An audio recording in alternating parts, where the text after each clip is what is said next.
ನಿಮ್ಮ ಸತ್ಯ ಯುನಿಲೆಟ್ full Moon sale June 29 ಒಂದು ದಿನ ಮಾತ್ರ. ಸತ್ಯ ಯುನಿಲೆಟ್ 90 ವರ್ಷದ ಮಗಳನ್ನ ಕಳ್ಕೊಂಡಿದ್ದೀನಿ ಮೇಡಮ್. ಅಲ್ಲಿ ಹಾಕಿದೀವಿ ನಮ್ಮ ಹೊಲದಲ್ಲಿ. 5 ಜನರ ತಂಡವನ್ನು ನಾನು ತಂಡ ಯಾವುದು ಕಟ್ಕೊಂಡಿಲ್ಲ. ತಂಡ ಬಹುಶಃ ಅವರಲ್ಲಿ ಇರಬಹುದು, ಅರ್ಥ ಕಟ್ಕೊಂಡಿರಬಹುದು. ಮಿಸ್ಟರ್ ಶಾಸಕರೇ, ಮಿಸ್ಟರ್ ಮುಖ್ಯಮಂತ್ರಿಗಳೇ, ಈ ಸವಾಲನ್ನ ಸ್ವೀಕಾರ ಮಾಡಿ ನೀವು ಈ ಪ್ರಾಜೆಕ್ಟ್ ಅನ್ನ ಇಲ್ಲಿಂದಿಲ್ಲಿಗೆ ಕೈ ಬಿಟ್ಟಿದ್ದಾದ್ರೆ ಮತ್ತೆ ಪುನರ್ರಚಿಸ್ತೀನಿ. ಡಿ.ಕೆ. ಶಿವಕುಮಾರ್ಗೆ ಏನು ಒಂಚೂರು ಇದು ಕರುಣೆನೇ ಇಲ್ವೇ? ಕರ್ನಾಟಕ ರಾಜಕೀಯದಲ್ಲಿ ಈಗ ಮತ್ತೊಂದು ಮಹಾಸಮರ ಶುರುವಾಗಿದೆ. ಅದೇ ಬಿಡದಿ ಹೈಟೆಕ್ ಟೌನ್ಶಿಪ್ ಸಮರ. ಒಂದ್ ಕಡೆ ಬಿಡದಿಯಲ್ಲಿ ಟೌನ್ಶಿಪ್ ಮಾಡಲೇಬೇಕು ಅಂತ ಕಾಂಗ್ರೆಸ್ ಸರ್ಕಾರ, ಅದರಲ್ಲೂ ವಿಶೇಷವಾಗಿ ಕನಕಪುರದ ಬಂಡೆ ರಾಜ್ಯದ ಸಿಎಂ ಡಿ.ಕೆ. ಶಿವಕುಮಾರ್ ಅವರೇ ಟೊಂಕ ಕಟ್ಟಿ ನಿಂತಿದ್ದಾರೆ. ಆದರೆ ಈ ಯೋಜನೆಯನ್ನು ತಡೆಯೋದಕ್ಕೆ ಕಾಂಗ್ರೆಸ್ ಸರ್ಕಾರದ ವಿರುದ್ಧ ಬಂಡೆಯಂತೆ ಎದುರಾಗಿ ನಿಂತಿರೋದು ಬೇರ್ಯಾರೂ ಅಲ್ಲ, ಮಾಜಿ ಸಿಎಂ ಎಚ್.ಡಿ. ಕುಮಾರಸ್ವಾಮಿ ಹಾಗೆ ಅವರ ಮಗ ಯುವ ನಾಯಕ ನಿಖಿಲ್ ಕುಮಾರಸ್ವಾಮಿ. ಆದರೆ ಇಲ್ಲೊಂದು ದೊಡ್ಡ ಯಕ್ಷ ಪ್ರಶ್ನೆ ಒಂದಿದೆ. ಅದೇನು ಗೊತ್ತಾ? ರಾಜ್ಯದಲ್ಲಿ ಕಾಂಗ್ರೆಸ್ ವಿರುದ್ಧ ಹೋರಾಟ ಮಾಡೋದಕ್ಕೆ ಬಿಜೆಪಿ ಹಾಗೆ ಜೆಡಿಎಸ್ ಮೈತ್ರಿ ಮಾಡಿಕೊಂಡಿವೆ, ಲೋಕಸಭೆಯಲ್ಲೂ ಜೊತೆಯಾಗಿ ನಿಂತಿವೆ. ಆದರೆ ಬಿಡದಿ ಟೌನ್ಶಿಪ್ ವಿಷಯಕ್ಕೆ ಬಂದರೆ ಜೆಡಿಎಸ್ ಹೋರಾಟದ ಮುಂಚೂಣಿಯಲ್ಲಿದ್ದರೆ ಪ್ರಮುಖ ವಿರೋಧ ಪಕ್ಷವಾಗಿರೋ ಬಿಜೆಪಿ ಮಾತ್ರ ಸೈಲೆಂಟ್ ಆಗಿಬಿಟ್ಟಿದೆ. ಯಾಕೆ? ಬಿಜೆಪಿಗೆ ಬಿಡದಿ ಬೇಕಿಲ್ವಾ? ಜೆಡಿಎಸ್ ಜೊತೆಗಿನ ಮೈತ್ರಿ ಕೇವಲ ಚುನಾವಣೆಗೆ ಮಾತ್ರ ಸೀಮಿತಾನಾ? ಒಳಗೊಳಗೆ ಬಿಜೆಪಿ ಹಾಗೆ ಕಾಂಗ್ರೆಸ್ ನಡುವೆ ಹೊಂದಾಣಿಕೆ ರಾಜಕೀಯ ಏನಾದರೂ ನಡೀತಾ ಇದೆಯಾ? ಇದೆಲ್ಲದರ ಬಗ್ಗೆ ಒಂದಷ್ಟು ವಿಶ್ಲೇಷಣೆ ಈ ಸ್ಟೋರಿಯಲ್ಲಿದೆ. ಮೊದಲು ಈ ಬಿಡದಿ ಟೌನ್ಶಿಪ್ ಕಥೆ ಏನು ಅಂತ ನೋಡೋದಾದ್ರೆ, ಬಿಡದಿ ಸುತ್ತಮುತ್ತಲಿನ ಸಾವಿರಾರು ಎಕರೆ ಫಲವತ್ತಾದ ಜಮೀನನ್ನು ಸ್ವಾಧೀನ ಮಾಡಿಕೊಂಡು ಅಲ್ಲಿ ಬೃಹತ್ ಟೌನ್ಶಿಪ್ ಮಾಡೋದಕ್ಕೆ ಕಾಂಗ್ರೆಸ್ ಮುಂದಾಗಿದೆ. ಬೆಂಗಳೂರಿನ ಮೇಲಿನ ಒತ್ತಡ ಕಮ್ಮಿ ಮಾಡೋದು ಸರ್ಕಾರದ ಉದ್ದೇಶ ಇರಬಹುದು, ಆದರೆ ಇದರಿಂದ ಅಲ್ಲಿನ ಸಾವಿರಾರು ರೈತರು ಬೀದಿ ಪಾಲಾಗ್ತಾರೆ ಅನ್ನೋದು ಸ್ಥಳೀಯರ ಆಕ್ರೋಶ. ಇದಕ್ಕೆ ಸರಿಯಾಗಿ ಎಚ್.ಡಿ. ಕುಮಾರಸ್ವಾಮಿ ಅವರು ಕಾಂಗ್ರೆಸ್ ವಿರುದ್ಧ ಅಸ್ತ್ರವೊಂದನ್ನು ಪ್ರಯೋಗ ಮಾಡಿದ್ದಾರೆ. ಅದೇ ಕಾಂಗ್ರೆಸ್ ನಾಯಕ ಎಚ್.ಕೆ. ಪಾಟೀಲ್ ಅವರ ಸಮಿತಿ ನೀಡಿದ ಹಳೆ ವರದಿ. ಬಿಡದಿಯಲ್ಲಿ ಟೌನ್ಶಿಪ್ ಮಾಡೋದು ಸರಿಯಲ್ಲ, ಅದು ಪ್ರಾಯೋಗಿಕವಾಗಿ ಅಸಾಧ್ಯ ಹಾಗೆ ರೈತರಿಗೆ ಮಾರಕ ಅಂತ ಆಗಲೇ ಎಚ್.ಕೆ. ಪಾಟೀಲ್ ಅವರ ಸಮಿತಿಯ ವರದಿ ಕೊಟ್ಟಿತ್ತು. ಈಗ ಕುಮಾರಸ್ವಾಮಿ ಅವರು ಅದೇ ಕಾಂಗ್ರೆಸ್ ನಾಯಕನ ವರದಿಯನ್ನ ಕೈಲಿ ಹಿಡ್ಕೊಂಡು ನಿಮ್ಮದೇ ಪಕ್ಷದ ನಾಯಕರು ಬೇಡ ಅಂದಿದ್ದನ್ನ ಈಗ್ಯಾಕೆ ಮಾಡೋದಕ್ಕೆ ಹೊರಟಿದ್ದೀರಾ? ಇದರ ಹಿಂದೆ ಯಾರ ರಿಯಲ್ ಎಸ್ಟೇಟ್ ಹಿತಾಸಕ್ತಿ ಇದೆ ಅಂತ ಡಿ.ಕೆ. ಶಿವಕುಮಾರ್ ಹಾಗೆ ಸಿದ್ದರಾಮಯ್ಯ ಸರ್ಕಾರದ ವಿರುದ್ಧ ಕಿಡಿಕಾರ್ತಿದ್ದಾರೆ. 90 ವರ್ಷದ ಮಗಳನ್ನ ಕಳ್ಕೊಂಡಿದ್ದೀನಿ ಮೇಡಮ್. ಅಲ್ಲಿ ಹಾಕಿದೀವಿ ನಮ್ಮ ಹೊಲದಲ್ಲಿ. ನಮ್ಮ ಭೂಮಿ ನಾವು ಹಾಕೊಂಡಿದೀವಿ ಮೇಡಮ್. ಈಗ ಅಲ್ಲಿ ಹೋಗಿ ನಾವು ಪೂಜೆನೂ ಮಾಡ್ತೀನಿ. ಬೆಳಗ್ಗೆ ಆದ್ರೆ ಮುಲ್ಕುಯಾಗಿ ಹೋಯ್ತೀನಿ. ನನ್ನ ಮಗಳು ಸಮಾಧಿನ ನೋಡ್ತೀನಿ ನಾನು. ಈಗ ತಕೊಂಡ ಬಿಡ್ತಾನೆ ಡಿ.ಕೆ. ಶಿವಕುಮಾರ್. ಈಗ ನಾವ್ ಎಲ್ ತೆಗೆನ ಜಮೀನ ನಮ್ ಗಂಡದಿರ್ನ ಹಾಕೊಂಡಿದೀವಿ. ನಮ್ ರೈತರು ಕಣ್ಣೀರು ತಡ್ತಾ ಇಲ್ವಾ ಮೇಡಮ್? ದೇಶದಲ್ಲಿ ರೈತರು ಮಣ್ಣು ಹಿಡ್ಕೊಂಡ್ರೆ ತಟ್ಟೆಲ್ಲ ಅನ್ನ ಮೇಡಮ್. ಮಾಡೋದ್ಮೇಲೆ ರೈತರದ್ದು ಏನ್ ಮಾಡ್ತಾರೆ? ನಾವೇನ್ ಮಾಡಿದೀವಿ? ಮರ್ಡರ್ ಮಾಡಿದೀವ, ಕಳ್ತನ ಮಾಡಿದೀವ, ಇದ್ ಮಾಡಿದೀವ. ಡಿ.ಕೆ. ಶಿವಕುಮಾರ್ಗೆ ಏನು ಒಂಚೂರು ಇದು ಕರುಣೆನೇ ಇಲ್ವೇ? ಡಿ.ಕೆ. ಶಿವಕುಮಾರ್ ಏನೇ ಮಾಡ್ಲಿ ಕೊಲೆ ಮಾಡ್ಬಿಡ್ತಾನವಯ್ಯ. ಯಾಕವಯ್ಯ ನಮ್ ಕಡೆ ಇದ್ರ ಕಡೆ ಕಣ್ಣಾಕಿರೋದ ಅಪ್ಪನ್ಗೆ. ಜೆಡಿಎಸ್ ಈ ಹೋರಾಟವನ್ನ ಪ್ರತಿಷ್ಠೆಯಾಗಿ ತಗೊಂಡಿದೆ. ವಿಷಯ ಹೀಗಿರುವಾಗ ರಾಜ್ಯದ ಪ್ರಮುಖ ವಿರೋಧ ಪಕ್ಷ ಬಿಜೆಪಿ ಏನ್ ಮಾಡ್ತಾ ಇದೆ? ಕುಮಾರಸ್ವಾಮಿ ಅವರು ಬೀದಿಗಿಳಿದು ಹೋರಾಟ ಮಾಡ್ತಾ ಇದ್ರೆ ಬಿಜೆಪಿ ನಾಯಕರು ಎಲ್ಲಿದ್ದಾರೆ? ನೆಪ ಮಾತ್ರಕ್ಕೊಂದ್ಸಲ ಬೈರಮಂಗಲಕ್ಕೆ ಭೇಟಿ ಕೊಟ್ಟ ವಿಪಕ್ಷ ನಾಯಕ ಆರ್ ಅಶೋಕ್ ಅಂಡ್ ಟೀಮ್ ಆಮೇಲೆ ಬಿಡದಿ ಕಡೆ ತಲೆ ಹಾಕಿನೂ ನೋಡಿಲ್ಲ. ಅಲ್ಲಿಗೆ ಹೋರಾಟದ ಹೆಜ್ಜೆಯನ್ನ ಇಟ್ಟೇ ಇಲ್ಲ. ಇದೇ ಈಗ ಸಾರ್ವಜನಿಕ ವಲಯದಲ್ಲಿ ಹಾಗೆ ರಾಜಕೀಯ ವಲಯದಲ್ಲಿ ದೊಡ್ಡ ಅನುಮಾನಕ್ಕೆ ಎಡೆ ಮಾಡಿಕೊಟ್ಟಿರೋದು. ಇದು ಡಿ.ಕೆ. ಶಿವಕುಮಾರ್ ಸರ್ ಮಾತಾಡೋದು ಯಾವ ತರ ಮಾತುಗಳು? ಅವ್ರನ್ನ ಹೋಗಿ ಸಿಎಂ ಸ್ಥಾನ ಕುಂಡಿಸ. ಯಾವ ಲಕ್ಷ್ಮಣ ಬೇಡ ನಮ್ಗೆ ಈ ಫ್ರೀ ಅನ್ನೋದೇ ಬೇಡ. ನಮ್ 2 ಪಂಚಾಯತಿಗೂ ಏನ್ ಈ ಬಿಡದಿ ಟೌನ್ಶಿಪ್ ನಿಂತವ್ರೆ, ಇಲ್ಲಿ ಯಾವ ಹಳ್ಳಿಗಳು ಸೇರ್ತವೆ 26ರಲ್ಲಿ ಎಲ್ಲರೂ ಕೂಡ ಬಹಿಷ್ಕಾರ ಮಾಡ್ತೀವಿ. ಅದನ್ನ ನಮ್ಗೆ ಯಾವ್ದು ಬೇಡವೇ ಬೇಡ. ಏನಂತೀರಲ್ಲ, ನಮ್ಗೆ ಭೂಮಿ ಬೇಕು. ಇದೆ ನಮ್ಗೆ ಭೂಮಿ ಬೇಕು. ನೋಡಿ ಮೇಡಮ್, ಈ ಮಲ್ನಾಡ್ನ ಮಾರಣ ಹೋಮ ಮಾಡಕ್ ಹೋಯ್ತಾವ್ರೆ. ನಿಮ್ಗೆಲ್ಲಾದ್ರೂ ಈ ಕಣ್ಣಿನ ನೋಟಕ್ಕೆ ಆದ್ರೂ ಬಂದ್ಲು ಭೂಮಿ ತರ ಕಾಣ್ತಾಯ್ತಾ? ನಾನಂದ್ರೇನೆ ಸರ್ಕಾರ ಯಪ್ಪ, ಬರೀ ಮುಖ್ಯಮಂತ್ರಿ ಅಲ್ಲ, ಇಡೀ ಎಷ್ಟು ಮೆಂಬರ್ ಅವರು ಅವ್ರಿಗೆಲ್ಲ ಅವರೇ ಒಪಿನಿಯನ್, ಎಷ್ಟು ಕೋಟಿ ಜನ ಅವರು ಅವ್ರಿಗೆಲ್ಲ ಅವರೇ ಒಡೆಯರು. ನಾನು ಅಷ್ಟೇ ಅವರಲ್ಲಿ ಬರೋದು. ಕಾಂಗ್ರೆಸ್ ಜೊತೆಗೆ ಬಿಜೆಪಿ ನಾಯಕರು ಹೊಂದಾಣಿಕೆ ರಾಜಕೀಯ ಅಥವಾ ಅಡ್ಜಸ್ಟ್ಮೆಂಟ್ ಪಾಲಿಟಿಕ್ಸ್ ಮಾಡ್ತಾ ಇದ್ದಾರಾ ಅನ್ನೋ ಆರೋಪಕ್ಕೆ ಇದು ಪುಷ್ಟಿ ಕೊಡ್ತಾ ಇದೆ. ಕನಕಪುರ ಹಾಗೆ ರಾಮನಗರ ಭಾಗದಲ್ಲಿ ಡಿ.ಕೆ. ಬ್ರದರ್ಸ್ ಎದುರು ಹಾಕೊಳ್ಳೋದಕ್ಕೆ ಬಿಜೆಪಿ ನಾಯಕರು ಹಿಂದೇಟು ಹಾಕ್ತಾ ಇದ್ದಾರಾ? ಅಥವಾ ಜೆಡಿಎಸ್ ನಡೆಸೋ ಹೋರಾಟಕ್ಕೆ ನಾವ್ಯಾಕೆ ಬೆಂಬಲ ಕೊಡಬೇಕು ಅನ್ನೋ ಉದಾಸೀನ ಏನಾದರೂ ಇದೆಯಾ? ಇದಕ್ಕೆ ಅಸಲಿ ಕಾರಣ ಏನು ಗೊತ್ತಾ? ಬಿಜೆಪಿ ಈ ಹೋರಾಟದಿಂದ ದೂರ ಉಳಿಯೋದಕ್ಕೆ ಅತಿ ಮುಖ್ಯ ಕಾರಣ ಕ್ರೆಡಿಟ್ ರಾಜಕೀಯ. ಈಗೇನಾದರೂ ಬಿಜೆಪಿ ಜೆಡಿಎಸ್ ಜೊತೆಗೆ ಕೈ ಜೋಡಿಸಿ ಬಿಡದಿ ಟೌನ್ಶಿಪ್ ವಿರುದ್ಧ ಹೋರಾಟ ಮಾಡಿ ಸರ್ಕಾರವನ್ನು ಹಿಮ್ಮೆಟ್ಟಿಸಿದ್ರೆ ಅದರ ಕಂಪ್ಲೀಟ್ ಕ್ರೆಡಿಟ್ ಹೋಗೋದು ಎಚ್.ಡಿ. ಕುಮಾರಸ್ವಾಮಿ ಹಾಗೆ ಜೆಡಿಎಸ್ ಪಕ್ಷಕ್ಕೆ. ಈಗಾಗಲೇ ಹಳೆ ಮೈಸೂರು ಭಾಗದಲ್ಲಿ ಜೆಡಿಎಸ್ ನಾಯಕರು ಹಾಗೆ ಕಾರ್ಯಕರ್ತರು ಒಂದು ದೊಡ್ಡ ಘೋಷಣೆ ಕೂಗ್ತಾ ಇದ್ದಾರೆ.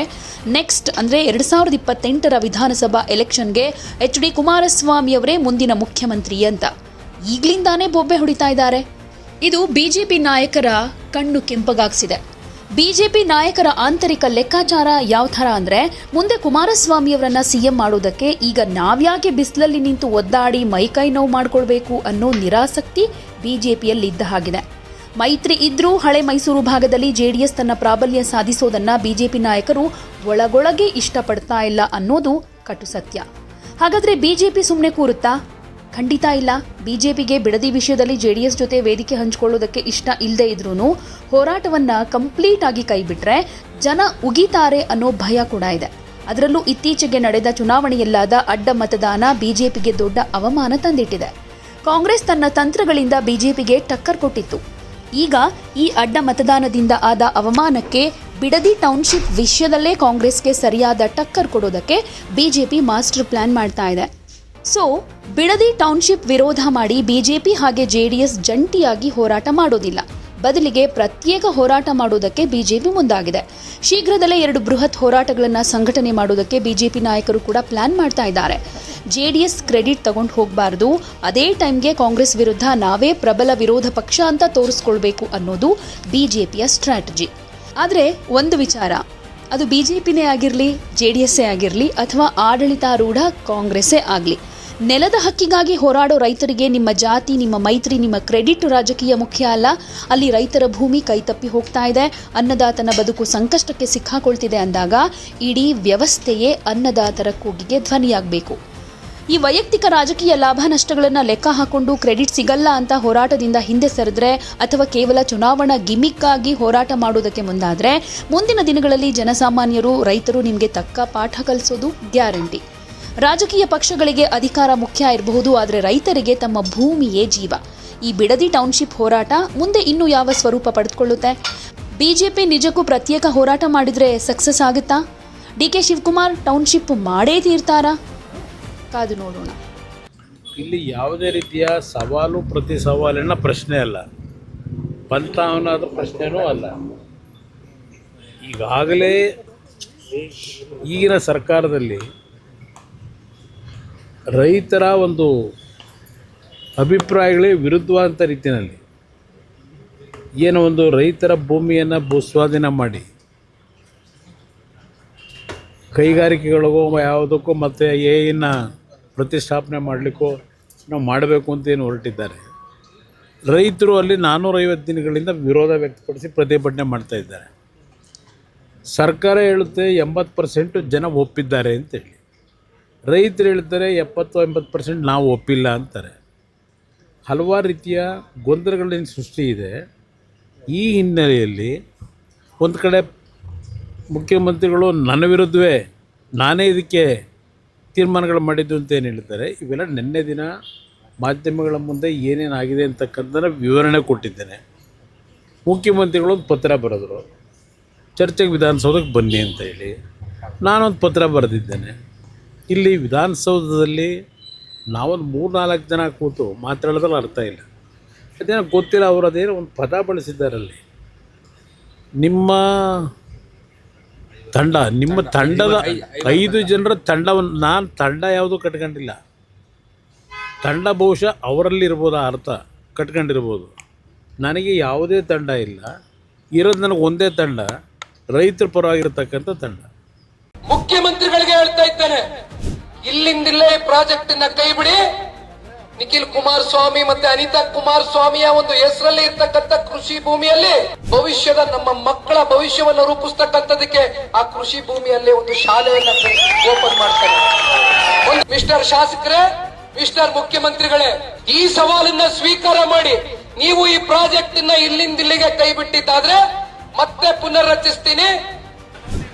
ಯಾಕೆ ಇಲ್ಲಿರ್ತಕ್ಕಂಥವ್ರು ಯಾರು ಕೂಡ ರೈತರಲ್ವೇ? ಇಲ್ಲಿ ಬದುಕ್ತಾ ಇರ್ತಕ್ಕಂಥವ್ರು ಯಾರು ಕೂಡ ನಿಮ್ ಜಿಲ್ಲೆಗೆ ಸೇರಿರ್ತಕ್ಕಂಥ ಜನ ಅಲ್ವೇ? ಯಾಕೆ ಈ ಮಲತಾಯಿ ಧೋರಣೆ ಮಾನ್ಯ ಮುಖ್ಯಮಂತ್ರಿಗಳೇ? 580 ಎಕರೆನೋ ಏನೋ ಅಕ್ವೈರ್ ಮಾಡ್ಕೊಳ್ಳೋದಕ್ಕೆ ಮೊದಲನೇ ಹಂತದ ನೋಟಿಫಿಕೇಶನ್ ಇಶ್ಯೂ ಮಾಡೋರಲ್ಲ, ಬರೀ ನೆನ್ನೆ 7 ಜನಕ್ಕೆ ಯಾಕೆ ಕೊಟ್ಟರು ಚೆಕ್ನ? ಅದು ಶಾಸಕನ ಕಳಿಸಿ ಎಲ್ಲಾದರೂ ಚೆಕ್ ಕೊಡೋದುಂಟಾ? ಈ ಥರ ಯಾವುದಾದ್ರು ಈ ಥರ ಕೊಟ್ಟಿರ್ತಕ್ಕಂಥದ್ದು ಹಿಂದೆ ಭೂಸ್ವಾಧೀನ ಆದಾಗ ಶಾಸಕರುಗಳ ಅಧ್ಯಕ್ಷತೆಯಲ್ಲಿ ಅದೆಂಥದ್ದು ದೊಡ್ಡ ಇದಿಟ್ಕೊಂಡು ಕೊಟ್ಟಿರೋದು. ಇವತ್ತು ಫೋಟೋ ನೋಡಿದೆ, ಶಾಸಕರುಗಳು ಚೆಕ್ ಕೊಡ್ತಕ್ಕಂಥ ಒಂದು ವ್ಯವಸ್ಥೆ ಹೊಸದಾಗಿ ಏನು ಶುರು ಮಾಡಿದ್ದೀರಿ? ಏನು ಶಾಸಕ ತಗೊಂಬಂದು ಮನೆಯಿಂದ ಕೊಡ್ತಾವ್ರ? ಸರ್ಕಾರದ ಅಧಿಕಾರಿಗಳು ಯಾವ ರೈತರುಗಳು ಭೂಮಿ ಕೊಡಲಿಕ್ಕೆ ತಯಾರಾಗಿದ್ದಾರೆ ಅಲ್ಲಿ ಜಿಲ್ಲಾಧಿಕಾರಿ ಕಚೇರಿನಲ್ಲೋ ಇಲ್ಲ ಭೂಸ್ವಾಧೀನದ ಒಂದು ಅಧಿಕಾರಿ ಏನಿರ್ತಾನೆ ಅವನ ಕಡೆಯಿಂದ ಇವೆಲ್ಲ ಆಗಬೇಕು. ಈಗ ಶಾಸಕರನ್ನ ಕಳಿಸ್ಬಿಟ್ಟು 7 ಜನಕ್ಕೆ ಚೆಕ್ ಇಶ್ಯೂ ಮಾಡಿದ್ದೀವಿ ಅಂತ ಹೇಳಿದ್ದಾರೆ.